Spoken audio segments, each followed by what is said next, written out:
I want Jared McCann to stick on the power play. Who wouldn't? All he does is score power play goals, 7 of them now this season. But I'm not prepared nor comfortable advocating that without at least trying to come up with an overarching solution for that. And my goodness, is that hard. Good morning to you. Good Tuesday morning. I'm Dejan Kovacevic of DK Pittsburgh Sports. This is Daily Shot of Penguins. Comes your way bright and early every weekday morning. If you're into football and or baseball, I also offer up daily shots of Steelers and Pirates. The Penguins take on the Bruins again tonight at PPG Paints Arena. That's a 7:08 p.m. face-off. Boston will be trying to bounce back from being shut out 1-0 on Sunday. And along the way, you would imagine there will be more than one power play awarded, as was the case on Sunday. And as a result, you're going to see more of what McCann offers to this power play. And it's different than his predecessors. And I feel like that's worth appreciating first and foremost here before I get to trying to lay out how Mike Sullivan and Todd Reirden, who handles the power play for the Penguins, can come up with ways to put one of the 100 best players in hockey history onto the top unit when he returns. McCann keeps his feet moving. That is the first thing that jumps out. He's not anchored to a spot on the ice. And when I think back to the Penguins struggling on the power play, which they did for most of the first half of this shortened season, I think about how static they were, how predictable. They moved the puck here to there, to here to there, to here to there, and the skates didn't go.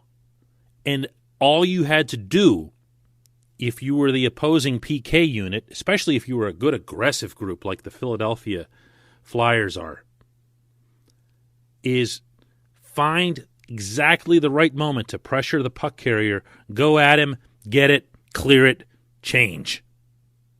That was it. Because you knew exactly where the Penguins were going to be, and you knew exactly where your box had to be, and you didn't have to worry about where your support was or who was having your back if you decided to go pressure. Easiest PK in hockey. McCann doesn't know how to stand still.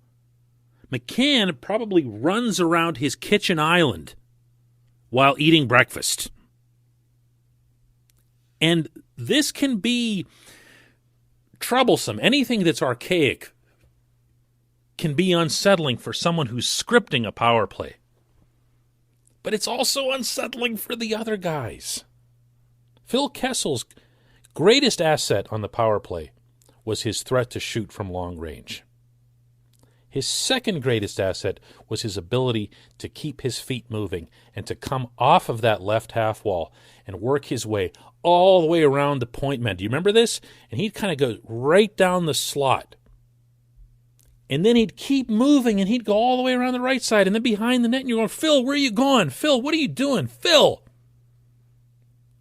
But eventually something good would come of it. Why? Because the other team had no idea what Phil was doing either. And I've maintained forever that you need one such presence on your power play. The fact that Jared McCann doesn't fit the profile of being on a power play shouldn't have any implication as to whether or not he stays there. The best thing that McCann has done on the power play is something that I don't need to waste anybody's time explaining, and that's that he scored goals. Look at the power play goal he scored over the weekend. Diving forward for a rebound, whacking it home. Who practiced that? Who scripted that? Nobody. He just wanted to score a goal, and he went nuts to go get it. I want that player on the power play. This portion of Daily Shot of Penguins is brought to you by Fubo TV. The monthly cost of cable is over $200. Fubo TV is $65 a month to watch all the same channels, including AT&T Sportsnet Pittsburgh if you're in the region. You don't have to pay for a DVR. There's no such thing as installation. No contracts, cancel anytime. And if that sell job isn't enough for you, Fubo TV is offering the listeners of this podcast a 7-day free trial and 15% off your first month by going to FuboTV.com/DK. That's FuboTV.com/DK to get 15% off your first month. But what do you do? What do you do? How do you get him out there? Who do you take off? Who do you take off? It's not impossible to have Malkin out there and McCann. It's hardly unthinkable.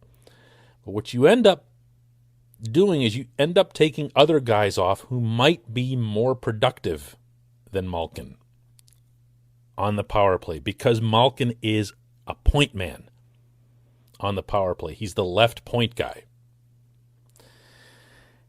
And I still can't do it. This is so hard. Okay, here. Let's try to set this up. Let's first of all put McCann on the left side. Put him on the left wing, because he has done most of his best work coming off of that wall, even though it's not his off wing and he can't set himself up for a one-timer. He's not really a one-timer kind of guy anyway. And let's put the greatest player of his generation over on the right half wall. Are we good? Okay. What are you left with? You have 3 spots. Chris Letang is going to be your right point man.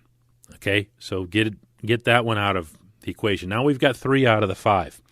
What we're missing out of this group is, I don't want to say a net front presence, because we're still going to be thinking of Patrick Hornqvist, and the Penguins haven't had that kind of player. Jake Gensel's really good at setting screens. He's tremendous at it for a little guy, and he's also dynamic at getting redirects and rebounds and so forth. So let's put Gensel out there as well. Now we've got 4 of them, and we're down to Brian Rust and Evgeny Malkin, maybe.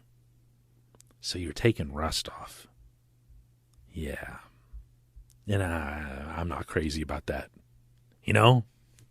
I mean, it's not the end of the world, but Sid, Jake, and Rust do so many things so well jointly 5-on-5 that I kind of like having the 5-on-5 mentality apply to what's happening on the power play, especially for a team that, as I mentioned earlier, can kind of fall into bad habits otherwise.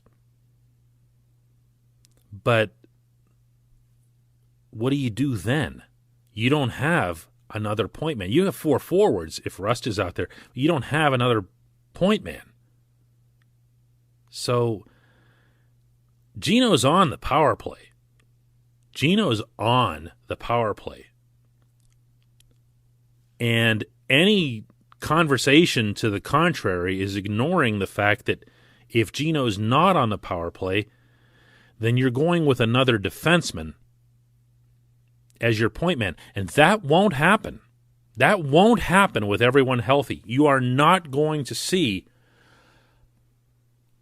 Letang out there with another defenseman when everyone's healthy. It just won't happen.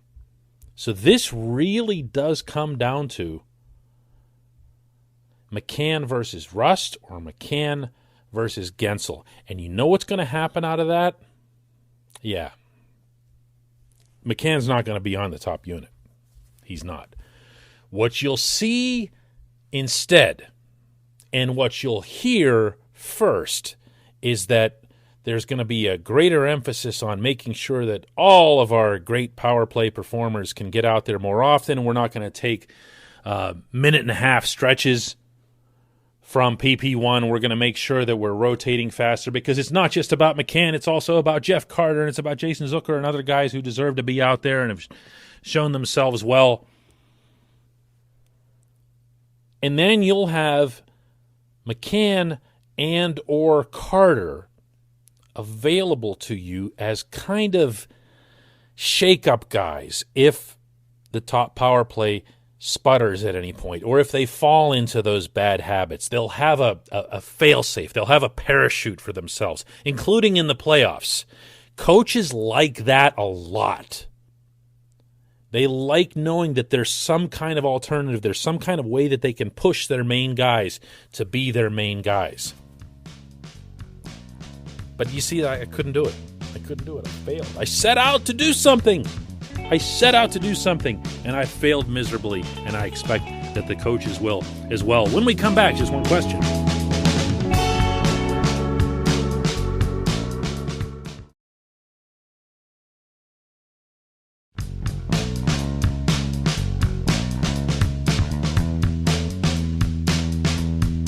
And welcome back. It's time for Just One Question, which is brought to you by our friends at the Greater Pittsburgh Community Food Bank, where they're committed to providing food for all of our neighbors in need across western Pennsylvania. They, in turn, need your help. Go to pittsburghfoodbank.org to find out how $1 is all it takes to provide 5 meals. pittsburghfoodbank.org. Question comes from Gene in San Diego, who asks, DK, does your opinion of Sidney Crosby matching up against Patrice Bergeron change once Gino is healthy? And Gene is referring to the lead subject of yesterday's show, that being how much I can't stand it when Mike Sullivan lines up Sid against the other team's top line. It feels like a complete waste when I'd rather see Sid, especially on home ice, going after someone's lower line and lower defense pairing. Does it change if and when Gino is healthy? No,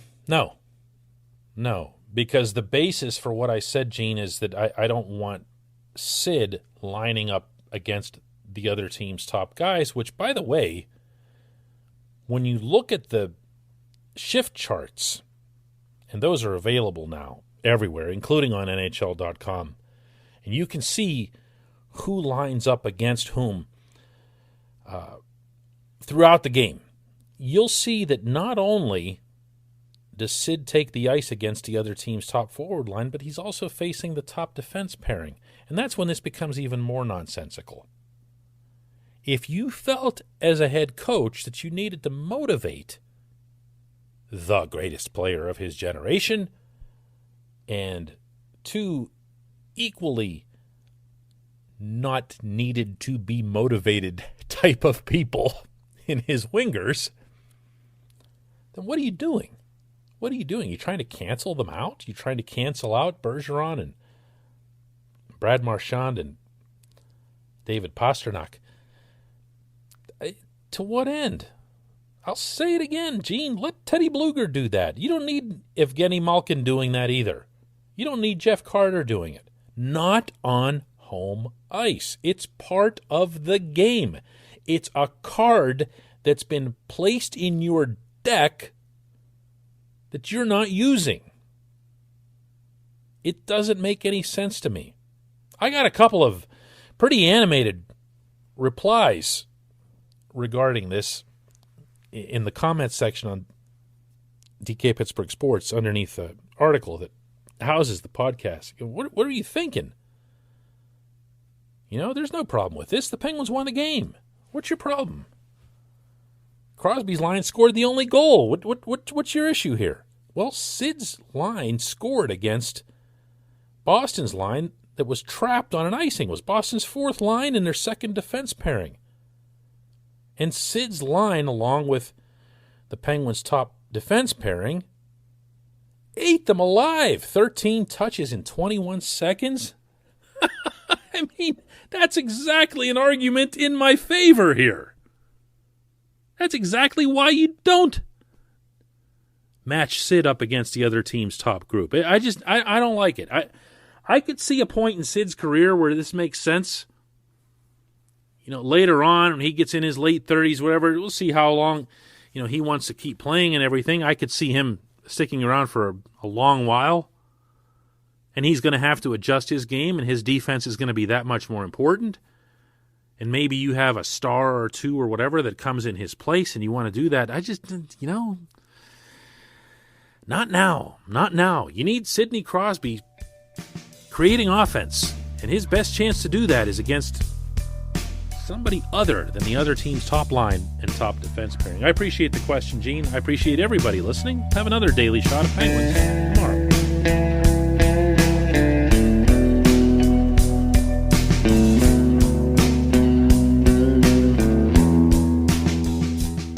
At Point Park University, in the heart of downtown Pittsburgh, they understand there's no substitute for real-world experience and career-building connections. Their innovative curriculum engages students with distinctive experiential learning opportunities. Point Park's pioneering co-op program empowers qualified students to work in full-time, paid positions with their corporate partners while earning college credits. Visit pointpark.edu/works to learn more. Career ready. That's the point. Point Park University. Your front door, your car, your gym locker, your gun. Safety is a habit. Learn more about how to keep guns safe and secure. Visit projectchildsafe.org.